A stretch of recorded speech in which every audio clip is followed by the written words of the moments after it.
جب تک جیوں میں آقا کوئی غم نہ پاس آئے، کوئی غم نہ پاس آئے، میں مروں تو ہو لحد پر، میں مروں تو ہو قبر پر، تیری رحمتوں کے سائے، تیری رحمتوں کے سائے، جب تک جیوں میں آقا۔ اسلامی السلام علیکم ورحمۃ اللہ وبرکاتہ۔ الحمد للہ الحنان المنان الذي خلق الانسان وعلمه البيان، والصلاة والسلام على رسوله سيد الانس والجان وعلى آله واصحابه ذوي الخير والإحسان، اما بعد فأعوذ بالله من الشيطان الرجيم، بسم الله الرحمن الرحيم، قل انما انا بشر مثلكم يوحى الي انما الهكم اله واحد الى اخر هذه الايه۔ صدق الله مولانا العظيم وبلغنا رسوله النبي الامين المتين المختار الكريم، ونحن على ذلك لمن الشاهدين والشاكرين والحمد لله رب العالمين۔ بارگاہ رسالت معاب صلی اللہ تعالی علیہ وسلم میں درود پاک کا ہدیہ پیش کریں۔ اللہم صلی علی سیدنا و مولانا محمد معدن الجود والکرم وآلہ واصحابہ الکرام وابنہ الکریم وبارک وسلم صلاة دائمة سرمدا ابدا۔ عزیزان گرامی وقار، آج کی اس محفل پاک میں رسول پاک صلی اللہ تعالی علیہ وسلم کی حیات طیبہ میں دو اہم عنوان ہیں جن کا تذکرہ آج ضروری ہے۔ ہمارا عنوان سخن ہوگا رسول کریم صلی اللہ تعالی علیہ وسلم عام بشر ہیں یا نوری بشر ہیں۔ دوسری چیز، اس بات پر بھی میں انشاءاللہ العزیز کچھ گفت و شنید کرنے کی سعادت حاصل کروں گا کہ ہمارے نبی صلی اللہ تعالی علیہ وسلم اب بھی زندہ ہیں یا نہیں۔ دو چیزیں ہو گئی، حضور صلی اللہ تعالی علیہ وسلم کی بشریت اور حضور پاک صلی اللہ تعالی علیہ وسلم کی وفات کے بعد حیات، اس کو کہتے ہیں حیات النبی۔ اس مسئلے میں ہمارا اور کچھ دوسرے لوگوں کا اختلاف تو ہے ہی، لیکن جماعت دیوبند میں بھی دو فرقے ہیں اس مسئلے کو لے کر، حیاتی اور مماتی۔ شاید یہاں لوگوں کو معلوم نہ ہو، بعض حضور صلی اللہ تعالی علیہ وسلم کی حیات کے قائل ہیں اور بعض حضور کو مردہ تصور کرتے ہیں۔ بہرحال یہ فرقے بنے دنیا میں، لیکن قرآن کیا کہتا ہے، رسول کریم صلی اللہ تعالی علیہ وسلم کے متعلق قرآن کیا کہتا ہے، یہ ساری باتیں ہمیں غور سے سننے کی ضرورت ہے۔ عزیزان گرامی، پہلی بات تو یہ ہے کہ قرآن پاک میں اللہ تعالیٰ نے فرمایا اے رسول آپ فرما دیں کہ میں تمہاری طرح بشر ہوں، تو لوگ اس آیت کو دلیل بنا کر کے کہتے ہیں جب رسول خود کہہ رہے ہیں میں تمہاری طرح بشر ہوں، تو رسول کو اگر ہم کہیں ہماری طرح وہ بشر ہیں تو اس میں کیا مذائقہ ہے؟ میرے عزیزو، بہت بڑا مذائقہ ہے۔ بادشاہ اگر عجز و انکساری میں کہہ دے کہ میں قوم کا خادم ہوں تو آپ اس کو خادم کہہ کر نہیں پکار سکتے۔ اگر آپ یہ دلیل لے کر کے آئیں گے بادشاہ خود کہہ رہا ہے، میرے عزیز وہ اس کا عجز ہے، اس کی انکساری ہے، تواضع ہے۔ رہی بات قرآن میں 3 جگہ پر تقریباً اس طرح کی بات آئی کہ رسول کریم صلی اللہ تعالی علیہ وسلم فرما دیں کہ میں تمہاری طرح بشر ہوں۔ یہاں تک نہیں پڑھنا چاہیے آیت، آگے کی آیت یہ ہے یوحا الیہ، مجھ پر اللہ کی طرف سے ڈائریکٹ وحی بھی آتی ہے۔ اگر رسول عام بشر ہیں تو پھر یہ وحی کیسے آتی ہے؟ حضور پاک صلی اللہ تعالیٰ علیہ وسلم کو اسی آیت میں ایک دوسری خصوصیت اللہ نے بیان کر دی، اے رسول آپ فرما دیں کہ میں تمہاری طرح بشر ہوں، مجھ پر وحی آتی ہے۔ یہ مسئلہ یہاں پر ڈسکس کرنے کی وجہ کیا بنا؟ ضرورت کیا ہے؟ ہر آیت کا پس منظر ہے، شان نزول ہے۔ جو آیتیں نازل ہوئی ہیں ان آیتوں کے نازل ہونے کا کوئی نہ کوئی سبب رہا ہے، اس کو کہتے ہیں شان نزول۔ آیت کا شان نزول کیا ہے؟ اگر اس سے کوئی بندہ واقف نہیں ہے تو اسے دین کے معاملات میں ڈسکس کرنے کا کوئی حق بھی نہیں ہے۔ وہ بعد میں کیا کرے گا؟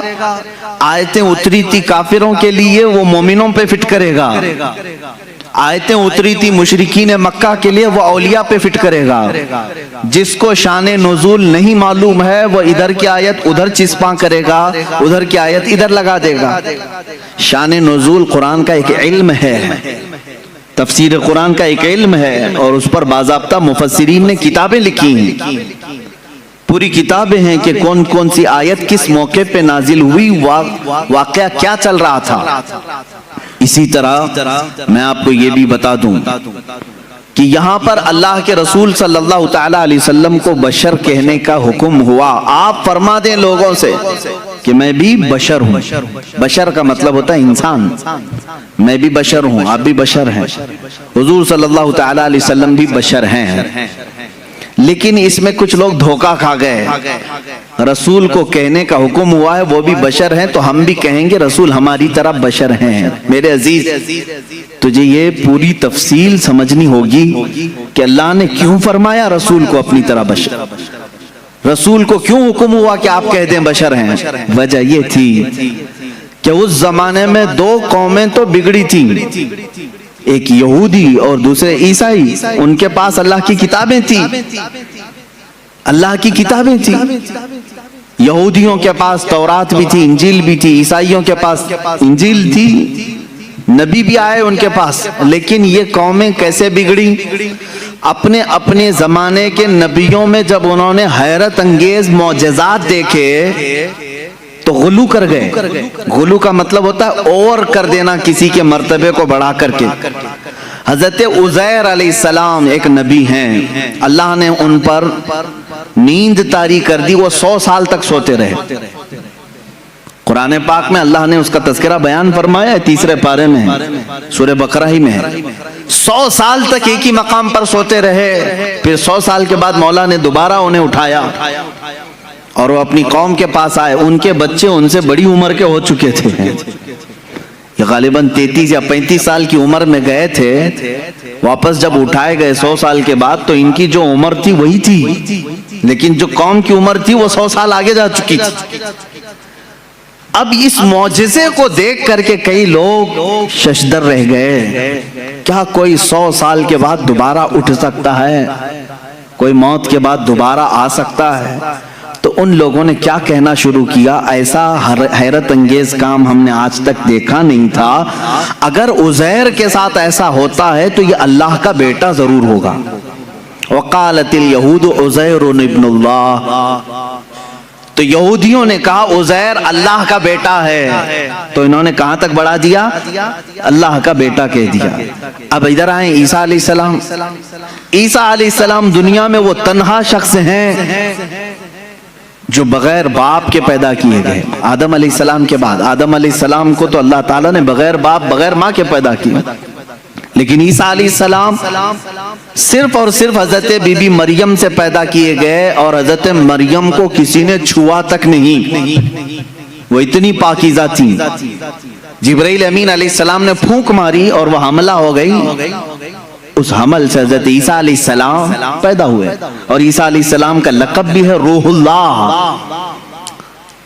اب عیسیٰ علیہ السلام کے کچھ معجزے بھی تھے، وہ مٹی کے پرند بناتے تھے، مٹی کے کیچڑ اس میں پھونک مارتے تو پرندے زندہ ہو کر اڑتے تھے، یہ قرآن پاک میں ہے۔ جب عیسائیوں نے یہ تمام حیرت انگیز معاملات دیکھے نبی سے تو کہہ بیٹھے عیسیٰ اللہ کا بیٹا ہے۔ کیا کہا؟ عیسیٰ اللہ کا بیٹا ہے، معاذ اللہ رب العالمین۔ وقالت النصارى المسیح ابن اللہ، نصارہ نے کہا عیسیٰ علیہ السلام اللہ کے بیٹے ہیں۔ پتہ یہ چلا کہ جب نبی سے کوئی حیرت انگیز کام قوم دیکھتی ہے تو خدا تک پہنچا دیتی ہے۔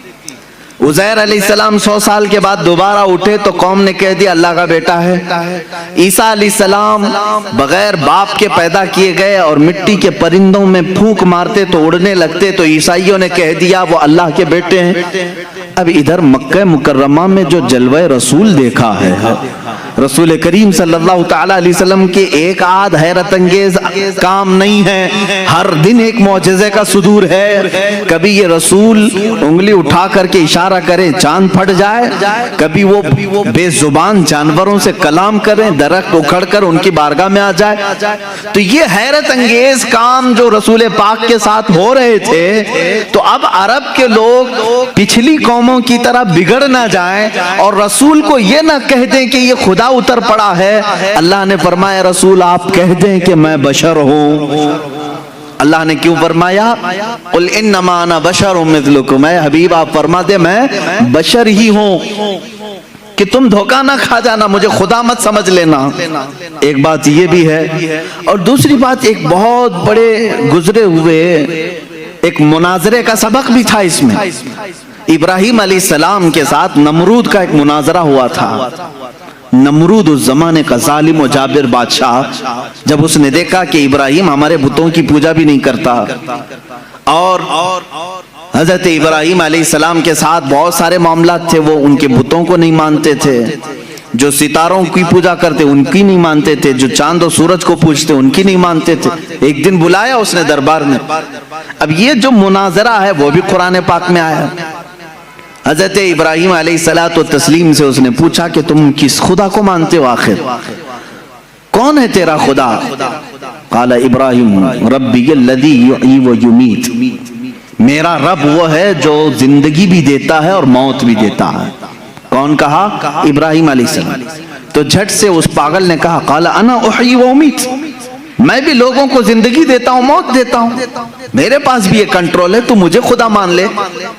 ابراہیم علیہ السلام نے پوچھا وہ کیسے؟ اس نے اپنے جیل میں سے 2 قیدی نکالے، ایک کو آزاد ہونا تھا، ایک کو پھانسی کی سزا ہونی تھی۔ تو اس نے کہا دیکھو یہ آزاد ہونے والا ہے اور یہ پھانسی پہ چڑھنے والا ہے، لیکن جو مرنے والا تھا اس کو آزاد کر دیا، کہا کہ میں نے اس کو زندگی بخش دی، اور جو آزاد ہونے والا تھا اس کا گلا کاٹ دیا، کہا میں اس کو مار دیا۔ موت و حیات میں بھی دے سکتا ہوں۔ ابراہیم علیہ السلام نے کہا یہ نرا جاہل ہے، موت و حیات کا مطلب اس نے یہ سمجھ لیا۔ اب ابراہیم علیہ السلام نے اتنا زبردست چیلنج پیش کیا جو قرآن میں ہے۔ قال ابراہیم فإن اللہ یأتی بالشمس من المشرق فأتی بها من المغرب۔ اب ابراہیم علیہ السلام نے سیکنڈ جو چیلنج دیا، فرماتے ہیں ابراہیم علیہ السلام میں اس خدا کی عبادت کرتا ہوں، میرا اللہ وہ ہے جو سورج کو مشرق سے نکالتا ہے، سورج کو پورب سے ایسٹ سے نکالتا ہے۔ فأتی بها من المغرب، اگر تو خدا ہے تو اس کو مغرب سے نکال کے دکھا، یعنی ویسٹ سے ایک بار نکال۔ چیلنج تو دیکھ رہے ہیں آپ، حضرت ابراہیم علیہ السلام نے نہیں کہا کہ جیسے میرا خدا روز پورب سے سورج نکالتا ہے کل تو نکال، تو کل سورج نکلتا تو وہ یہی کہتا آج میں نے ہی نکالا ہے، آج جو سورج نکلا ہے ایسٹ سے پورب سے مشرق سے وہ میں نے ہی نکالا۔ ابراہیم علیہ السلام نے اپوزٹ چیلنج دیا کہ خدا جب مشرق سے نکال سکتا ہے تو خدا مغرب سے نکالنے پر بھی قادر ہے، سورج اس کے کنٹرول میں ہے، تو اگر خدا ہے تو سورج مغرب سے نکال کے دکھا، جہاں سورج جا کے ڈوبتا ہے وہاں سے تو ایک دن سورج نکال کے دکھا۔ قرآن کہتا فَبُهِتَ الَّذِي كَفَرَ، یہ کافر وہاں مبہوت ہو گیا، لاجواب ہو گیا، ختم ہو گیا مناظرہ۔ یہ کب ہوا؟ ابراہیم علیہ السلام کے زمانے میں۔ ہاں اب اس مناظرے میں جیت اور فتح کس کی ہوئی؟ ابراہیم علیہ السلام۔ کس کی ہوئی؟ اس چیلنج کا جواب وہ نہیں دے سکا، لیکن اس مناظرے سے ایک سبق یہ نکلا ایک نتیجہ یہ نکلا، ابراہیم علیہ السلام نے چیلنج یہ دیا تھا کہ جو خدا ہوگا وہ مغرب سے سورج نکالے گا، جو خدا ہوگا وہ مغرب سے سورج نکالے گا۔ یہ اس زمانے کو 2000 سال بیت گئے، اور جب مدینہ طیبہ کے قریب میں مولا علی کرم اللہ وجہہ الکریم کے لیے نماز عصر قضا ہو رہی تھی، محمد عربی صلی اللہ تعالی علیہ وسلم نے ڈوبے ہوئے سورج کو کہاں سے پلٹایا؟ مغرب سے نکالا۔ سورج ڈوب چکا تھا، سورج کو واپس اشارے سے پلٹایا۔ اب یہاں پر وہ والا مناظرہ پھر سے تازہ ہو گیا۔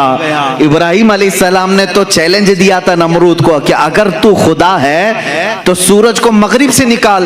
نمرود تو نہیں نکال کے دکھا سکا، لیکن محمد رسول اللہ صلی اللہ علیہ وسلم نکال کر دکھا دیے ہیں۔ تو اب کسی کا عقیدہ یہ نہ بگڑے۔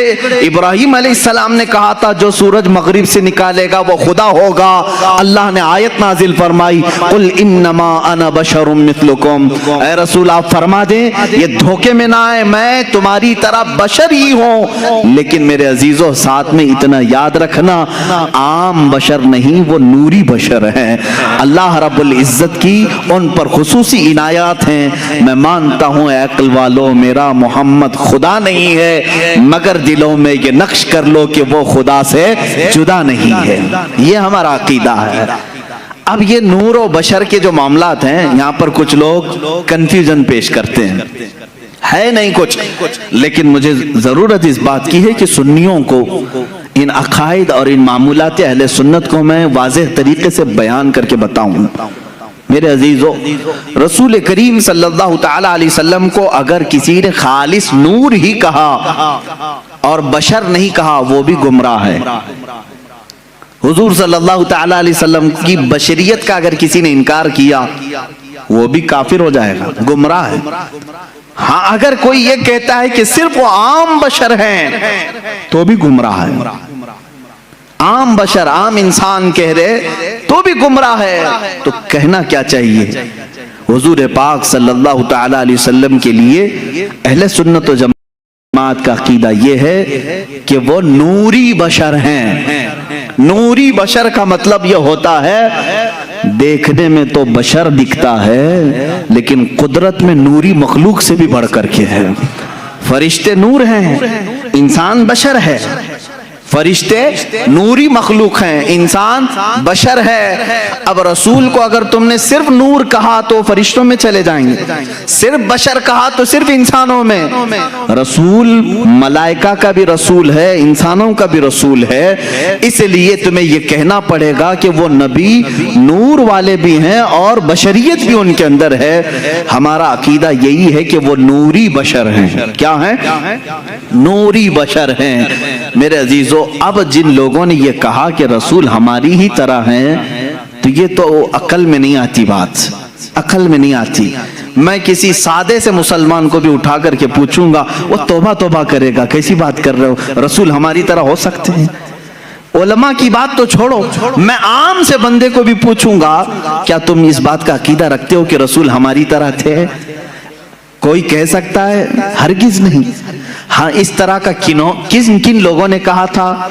دو ہی شخصیات ہیں جن کا قرآن میں ذکر ہے جنہوں نے رسول کو اپنی طرح کہا تھا۔ ایک ابلیس لعین ہے، شیطان مردود ہے، اور دوسرے وہ کفار و مشرکین ہے جو نبیوں کو کہتے تھے، قرآن میں ہے کہ یہ کیسے رسول ہیں، بازاروں میں کھاتے پیتے ہیں، ہماری طرح بازار کرتے ہیں، اٹھتے بیٹھتے ہیں، یہ کیسے رسول ہیں، یہ تو ہماری طرح ہے۔ تو کافروں نے رسول کو اپنی طرح کہا تھا، یا پھر دوسرا کون؟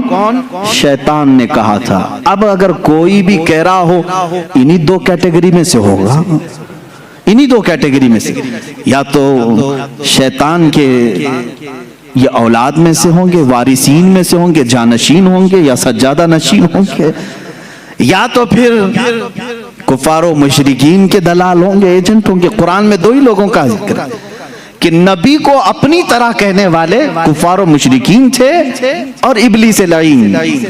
شیطان نے کیا کہا تھا جب آدم علیہ السلام کو پیدا کیا گیا؟